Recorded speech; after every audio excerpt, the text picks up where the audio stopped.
Welcome back. I've already filled in my brows with the Freedom Dip Brow Pomade in dark brown and already primed my eyes and carved my brows with MAC Select Cover Up in NW15 and then set that with the Coty Airspun in Naturally Neutral. I'm applying the shade Silk Cream from the Jacqueline Morphe palette and I'm just going to be applying this into the crease with a Morphe M505 fluffy brush.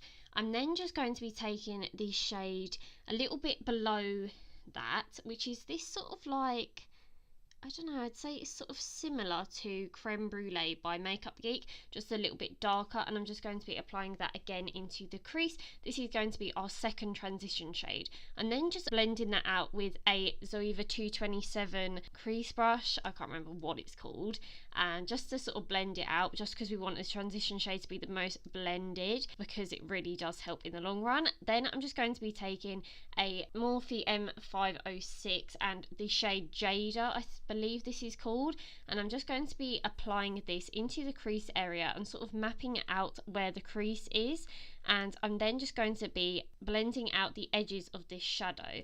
I'm not going to be blending the actual shadow closer to my lid, I'm just blending out the edges just so they're not harsh. Then I'm just applying more of the shadow. I just apply a bit of shadow, then I blend it out, apply a bit, blend it out. I hope you get what I mean, but I just want this look to be very sort of, well, obviously blended, but very gradually blended out and sort of smoky. Now breathe.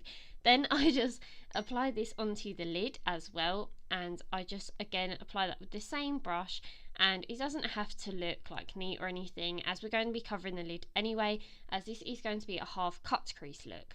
But I'm just applying it with the same brush, just applying it in sort of downward motions, and then again I just blend around the edges. I don't sort of tend to blend the shadow on the lid. Then I'm just going to be taking a whitehead brush and blending around that just to blend again the edges out.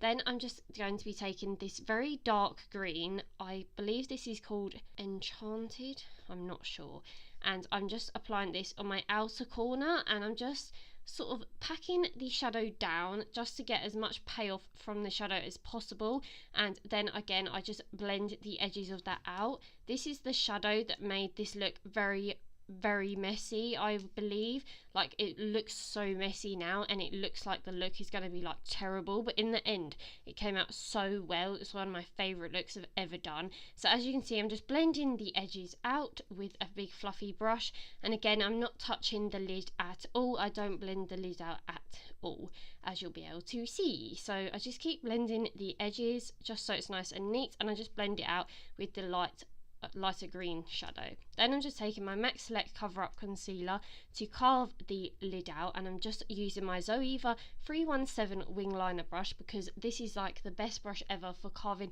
the lid, carving the brows. This is the easiest brush ever. I know a lot of people use it for their brows, but I don't find it that great for my brows. I've used it before with Dip Brow and I'm not a big fan, but for carving I find it absolutely brilliant, so I really do recommend. I know a lot of people do prefer a flat definer brush, but I find them too big. I find with a little angled brush like this, it's easy to get very sort of good detail. I just drag the shadow down and I'm just pulling along the shadow to where I want it to be, and as you can see I'm just neatening up the line where it gets towards the end of my eye, because I don't want it too harsh at the end. I just sort of pat over it with my finger as well, so it's just not too harsh, because obviously we are going to be blending that out, and I find the easier and the less harsh that is at the end, the easier it is to blend over. Then I'm just grabbing my little Too Faced Peanut Butter and Jelly palette.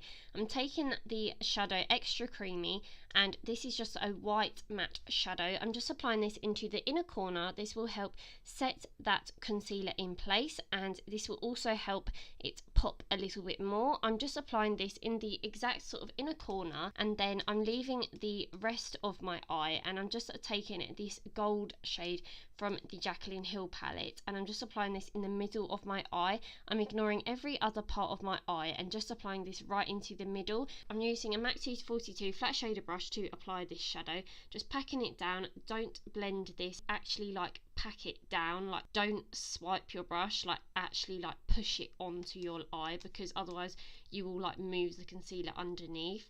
Then I'm just taking that green shade and I'm just going to blend over the edges of the eye just to help blend that concealer out. As you can see, it's creating like this really nice sort of deep sort of sea green effect. Then I'm just going to be taking a whitehead brush and blending over that. Then I'm just taking the black in the palette, and then this is when it can get a bit messy. So with the black, you just want to pat the shadow down where you want it to be. So I just apply it to the bottom of the eye first, then work my way up. As you can see, this is a bit patchy, so I just keep building it up and then blending around the edges. I do go in with my Inglot 77 gel liner and just apply my eyeliner first before fixing that shadow. So I do sort of wing my shadow upwards. I don't actually wing it out, but I've seen a lot of people do this on Instagram and I think it looks really cool, especially when you want your black eyeshadow to pop more and be more like darker. Then I go in with the black shade from my Semi Sweet Chocolate Bar palette by Too Faced. This is the best black eyeshadow I've ever used, and I just go over with that black eyeshadow to intensify it. Then I've done the rest of my face, as you can tell. I then just take the black eyeshadow underneath my eyes. I just use the one from the Jaclyn Hill palette, as for under my eyes I found this like absolutely fine. And then I'm just blowing my eyes out underneath. Then I just take the green, I blow underneath the black, and then I just keep taking every shadow that I used on top of my eye underneath. So then the light green and just smoking that underneath, and just keep blending, Then the whitehead brush just to blend around the edges, and as you can see, it's a really nice sort of smoked rounded eye. And as you can see here, I'm just packing over that black. Then I just take more of that white shade. Then I just take the two lightest shades in the Jaclyn Hill palette for my inner corner. And then here I'm just applying a bit of bronzer. I believe I use NARS Casino. Then here I'm just lining my lips with, I think it's one of the NYX lip liners. I'll link it in the description box. Here I'm just applying the Jeffree Star liquid lipstick in I'm Nude. And then I'm just applying the Moonchild Glow Kit, and I'm just applying the shade Lucky Clover, which is the green, as I wanted it to all go in with the eyes and everything. So I'm just applying that to the cheekbones, the nose, the Cupid's bow, everywhere. And yeah, I'm just highlighting literally like everywhere on my whole face. Once my lipstick had dried, I wanted to apply a lip gloss, so I'm just going in with the Disco Ball lip gloss by L'Oreal in 410, I believe, and I just apply that all over, as I find this really went in well with the eyes and the highlighter. And this is the finished look. So thank you guys so much for watching this video. It really does mean a lot to me. If you like this look, please give the video a thumbs up, comment, like, share, all of that jazz. Let me know of any video requests, and I'll see you in my next video. Take care, bye.